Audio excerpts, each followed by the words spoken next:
বছরের প্রথম দিন অর্থাৎ ২০২৫ সালে আজকে প্রথম দিন। বাট বছরের প্রথম দিনেই দেখো অলিজা আম্মুটা মন খারাপ করে বসে আছে। তার একটাই বায়না তাকে ঘুরতে নিয়ে যেতে হবে বছরের প্রথম দিন। সো আমি শুনেছি বছরের প্রথম দিন মন খারাপ করে থাকলে নাকি সারাটা বছর মন খারাপ করে কাটে। এটা অবশ্য মুরব্বিদের কথা, আমি এটা বিলিভ করি না। মানুষের ভাগ্য যেকোনো সময় পরিবর্তন হতে পারে। সো হ্যালো গাইস, আসসালামু আলাইকুম। আমি Nargis Akhtar. Welcome to my another blog. So guys, আজকের ব্লগটা তো তোমরা অলরেডি বুঝতেই পারছো। আমার মেয়ে বছরের প্রথম দিন মন খারাপ করে বসে আছে। তাকে ঘুরতে নিয়ে যেতে হবে বাহিরে।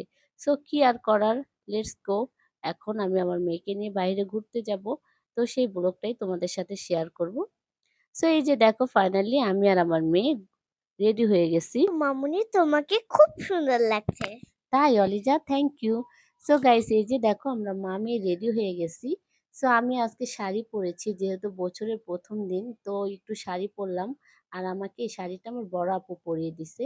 তো কেমন হয়েছে একটু কমেন্টে তোমরা বলবা। তো গাইস, আমি দেখো শাড়ির সাথে একটা লাল ফুল লাগাইছি। সো এই যে আমি রেডি হয়ে গেলাম, এখন আমরা বের হব ঘুরতে যাওয়ার জন্য। অলরেডি অনেক দেরি হয়ে গেছে। সো গাইস, আমরা এখানে লিফটে ওয়েট করতেছি উপরে আসার জন্য। সো এই যে এখানে অলিজাও ওয়েট করতেছে আমার সাথে। অলিজা তো খুবই এক্সাইটেড কারণ ও আজকে বাইরে ঘুরতে যাবে। সত্যি কথা বলতে অলিজা একটু ঘোরাফেরা পছন্দ করে, ঘুরতে যাওয়াটা। আমি যতই বাইরে ঘুরতে যাই না কেন সেটা একমাত্র আমার মেয়ের জন্যই। তো এই যে ওরা দুই ভাই বোন অলরেডি চলে গেছে লিফটে। এটা আমার বড় আপুর ছেলে, সাথে আমাদের সাথে কিন্তু আমার বড় আপু আছে। তো তোমরা আমার বড় আপুকে দেখতে পারবা ও কি রেডি হয়েছে, কেমন করে সাজছে। তো গাইস, আমরা এই যে দেখো চলে আসছি আবদুল্লাপুর।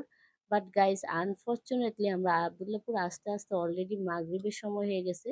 তো এসে দেখি রাজারবাড়ি পার্কটা বন্ধ। তো আপু বলতেছে ঠিক আছে, এখানে আসছি যেহেতু চল একটু সর্ষা ফুলের এখানে যাই। তো এই যে দেখো আমরা সর্ষে ফুলের এখানে চলে আসছি। এখানে তেমন সর্ষে ফুল নেই, আর চারপাশটা এমন মানে কুয়াশায় ঢেকে আছে, কি বলবো তোমাদেরকে, বেশি কুয়াশা ছিল।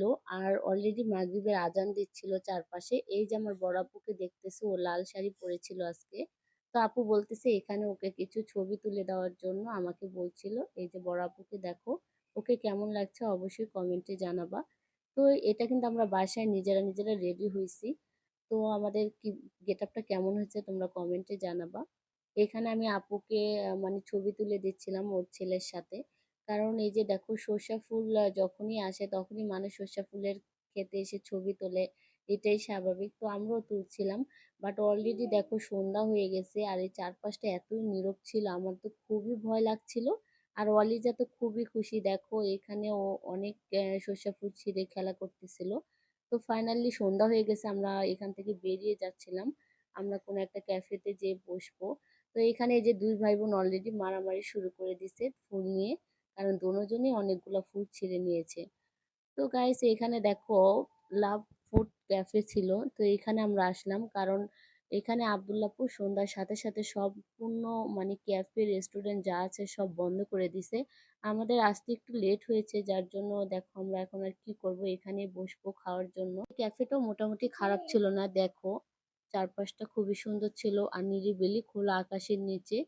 তো আমরা এখানে ঘুরে দেখতেছিলাম। এই যে দেখো হালকা হালকা লাইটিং এ আলোটা খুবই ভালো লাগতেছিল আমার কাছে।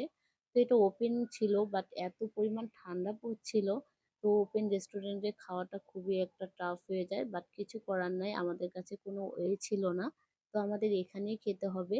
তো আমরা এখান দিয়ে খাবারের অর্ডার দিয়ে দিছি। আমার বড় আপু আর আমি আসলে ঢুকেই এখানে ক্যাফেতে ঢুকে খাবারের অর্ডারটা আগে ডান করেছিলাম। তো এখানে আমরা কিছু সময় কাটাচ্ছিলাম, এখান দিয়ে দোলনা ছিল। তো এই যে দেখো বাচ্চারা তো দোলনা অনেক পছন্দ করে আর অলিজার দোলনা খুবই ফেভারেট। তো ওইখানে দোলনা খাচ্ছিল, সাথে আমার আপুও ছিল। তো এই যে দুই ভাই বোন মনের সুখে দোলনা খাচ্ছিল, তারপরেও ওরা খুশি কারণ বছরের প্রথম দিন ওরা ঘরে থাকতে চায় না। তা আমি এভাবে ঘুরে ঘুরে দেখতেছিলাম চার সাইডটা কেমন লাগছে। এখানে একটা দেখো অনেক সুন্দর হার্ট ছিল, যেটাকে লাইটিং করা হচ্ছিল, খুবই সুন্দর লাগতেছিল দেখতে। তো আমি এভাবে ঘুরে ঘুরে দেখতেছিলাম আর কিছু ভিডিও ক্লিপ নিচ্ছিলাম। তুমি যখন আমাকে দোলনায় ঝুলাচ্ছিলে না, তখন আমার খুবই ভালো লাগছিল। তাই মামুনি, আমি তো চাই তোমাকে এরকম সারাক্ষণ দোলনা ঝুলাতে। তো এইখানে দেখো ইফাতে মানে আমার বোনের ছেলে ওদের মা মানে খালা ভাগ্নিকে সুন্দর করে দোলনা ঝুলাচ্ছিল। আর এত জোরে, জোরে দোলনা দিচ্ছিল আমার বোন তো মাথা ঘুরাচ্ছিল। তো ফাইনালি গাইস আমাদের খাওয়া-দাওয়া শেষ। আমরা এখন বাসায় চলে যাবো। দেখো তেমন ঘোরা হয়নি।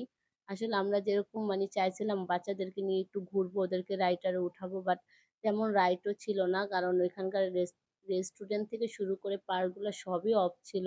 তো আমাদের জন্য মানে খুবই ব্যাড লাগছিল। তারপরও আলহামদুলিল্লাহ বছরের ১ম দিনটা যেমনই গেছে আলহামদুলিল্লাহ। তো গাইস এই যে বাসার উদ্দেশ্যে রওনা দিচ্ছি। এত পরিমাণ শীত ছিল বিশ্বাস করবা না। সিএনজিতে বসে পুরাই কাঁপতেছিলাম আমরা সবাই মিলে। মনি, আমি খুবই হ্যাপি তুমি আমাকে এত সুন্দর জায়গায় নিয়ে এসেছো। থ্যাংক তাই ইউ। অলিজা? ঠিক আছে তোমাকে নিয়ে এসেছি। তোমার মুখে হাসি দেখেছি এতেই অনেক কিছু। ঘোরাটা যেমনই হইছে না কেন বাট অলিজা খুশি এতেই আমি হ্যাপি। তো বছরের ১ম দিনটা সবার ভালো কাটুক এই দোয়াই করি। আমরা অলরেডি দেখো আমাদের বাসার কাছাকাছি চলে আসছি। এই যাত্রাবাড়ি যেতে আর কিছুক্ষণ সময় লাগবে মাত্র। সো গাইস সবাই ভালো থেকো, সুস্থ থেকো। আর তোমাদের প্রতিটা দিন ভালো কাটুক।